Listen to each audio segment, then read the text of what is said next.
कि इस प्रोग्राम के लिए मैं आप लोगों को सबसे पहले तो बहुत बहुत अभिनंदन करना चाहती हूँ कि आप लोगों ने इतना कष्ट उठा करके महिलाओं के सम्मान में यह प्रोग्राम रखा है, जिसमें कई महिलाएं हमारे समक्ष मौजूद भी हैं।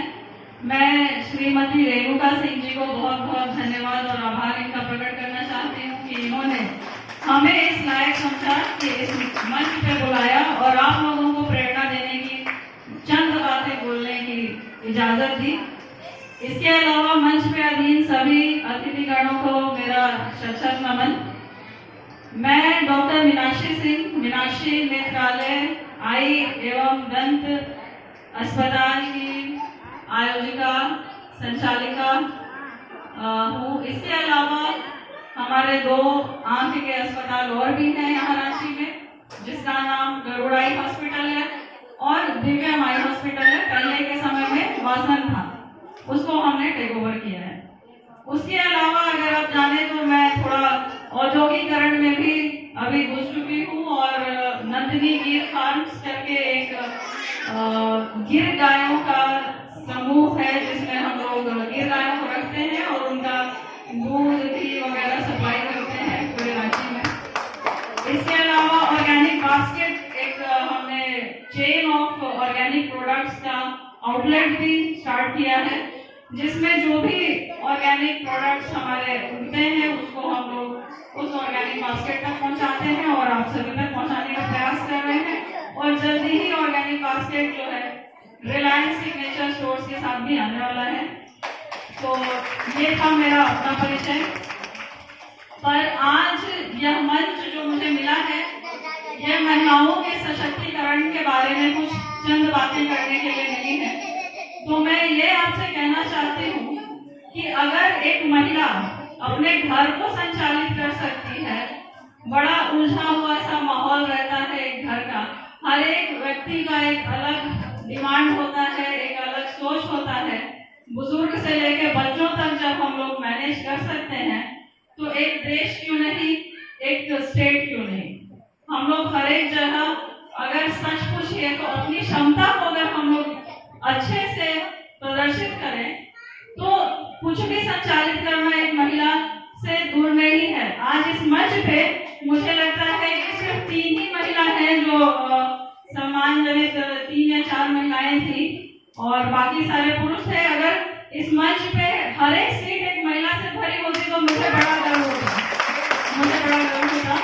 और मुझे ये लगता है कि अगर हम महिला ये सोचते हैं कि हमें सचमुच कुछ बड़ा करना है, तो मैं चूंकि स्वास्थ्य प्रणाली से आपके सामने हूँ तो मैं जरूर कहूंगी कि अपने शरीर का, अपने मन का और अपने विचार का सबसे पहला काम आपका ये है कि आप वहां ध्यान रखें। जब रेणुका जी हमारे पास आई थी तो इन्होंने कहा कि मैडम आप तो बहुत कम उम्र की लग रही हैं और बहुत सारी चीजें मैनेज कर रही हैं। तो हमने कहा उम्र कम नहीं है, ये अपना सेल्फ मैनेजमेंट का भी थोड़ा प्रभाव है, ये आप कम लग रहे हैं जबकि वैसे कम है नहीं।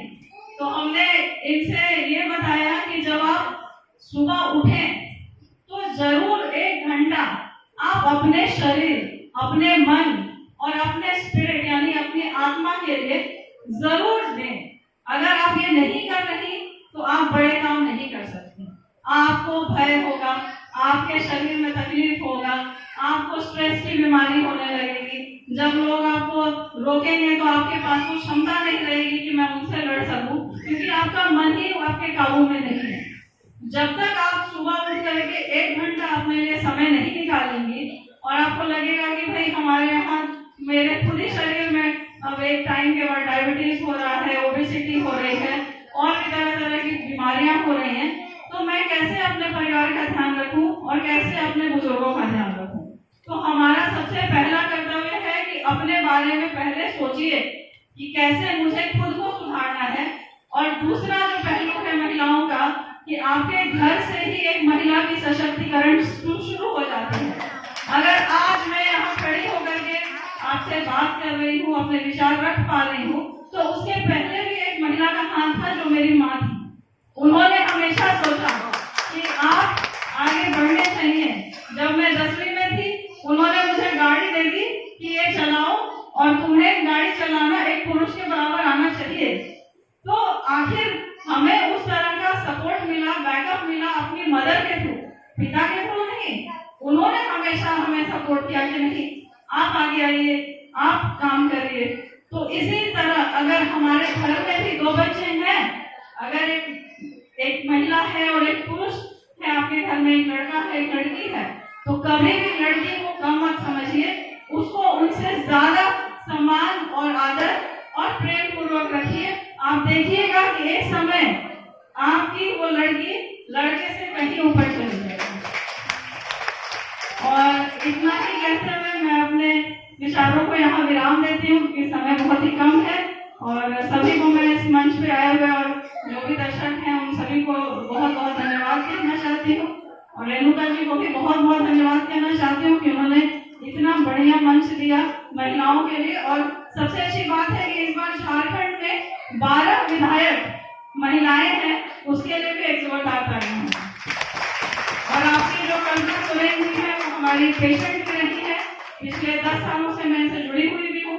तो मुझे पता है कि किस तरह से जूझते हुए इन्होंने झारखंड के राजनीति को संभाला है, जिस तरह से चीजें डूबती हुई जा रही थी, इन्होंने कम्प्लीटली अपने ऊपर अपने कंधे पे लेके चीजों को संभाला है। बड़ी साधारण महिला थी, हमेशा मेरे पास आती रहती हैं, अपने दांतों के इलाज के लिए भी कई बार आई हैं, बच्चों का भी उनके मैंने इलाज किया है।